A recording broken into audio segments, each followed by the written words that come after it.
Have a Criterion review for Roberto Rossellini's War Trilogy. This is three films set in the 1940s, just after the war, World War II. Starting with Rome, the Open City. An open city is a term for a city that is not under fire, that has not been bombed, and the title is set in its own irony because Rome was indeed bombed by the Germans, and it was anything but open for 1940 to 1943, as it was German occupied.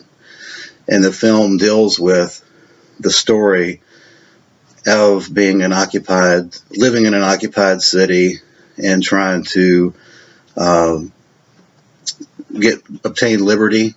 The focus is on a priest and a couple of citizens that are, one's a communist, that are trying to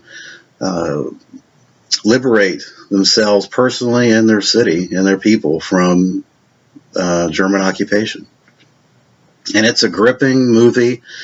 It was made in January of '44, just 6 months after the occupation ended.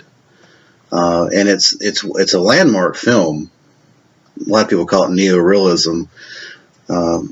It was kind of funny in some of the special features. Roberto Rossellini said, "I don't even know what neorealism means." He actually disparages this film because he felt like it was not much different from a lot of the films that he was forced to do under the fascist dictatorship prior to this film. But to me, it's a wonderful film, and it's a gripping tale of the struggle for individual liberty under an foreign occupation. And the ending is just heart-ripping. I mean, the last 20 minutes of this film just is a gut shot type deal. And all three of the films have about as sobering an ending as one can imagine, other than, say, a horror film. It's gripping stuff, and it set the stage for all the films that came after it in terms of war resistance movies. This is the classic film. Great special features. There's an audio commentary, documentaries about the director Roberto Rossellini. Good stuff, real good stuff.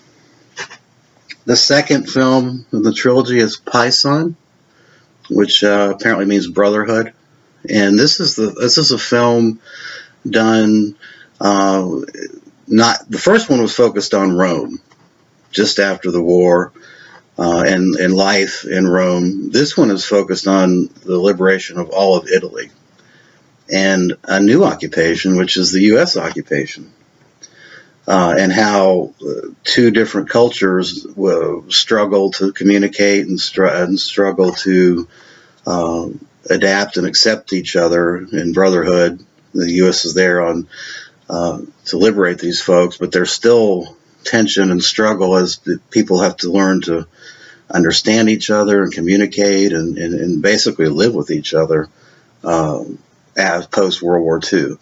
And these films are just so amazing. This one equally so is Rome Open City, because it's shot on location right after the war, not in a studio. And you get these are probably one of the few, unless you're going to watch a documentary, you really don't get a feel for what life was like in World War II as a citizen in a bombed city or an occupied city until you watch these films. You watch these films, you will get a full dose of what it was like to be in an occupied city or a bombed city in World War II or shortly thereafter. So this is Paisan. Got a couple of short 30-minute featurettes discussing the film and Rossellino's legacy. The final film takes us to Germany, and that's Germany Year Zero. Rossellini shot this in Germany just right after the war, and unless you're going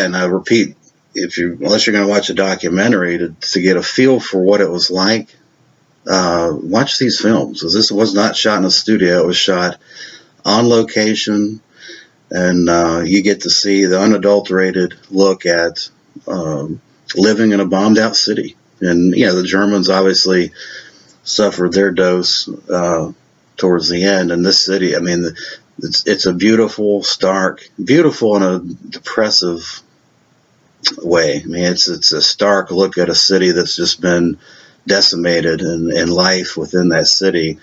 And the ending of this film is a gut shot as well for the Germans. This film portrays German people equally suffering as much as those they tried to occupy. So I can't recommend these highly enough. It's a great 3 set of films that I think set the standard for stark characterizations of war. The 3 films come with a thick linen booklet, really nice, 40-page book that documents each film. There's Rome, Open City, and it's a great release. I would highly recommend you, if you're a Criterion buff and you like war movies, or you like movies that are realistic as they can get, just short of, say, a documentary, this is your baby right here. This is outstanding stuff. So anyway, thanks for watching. I appreciate it.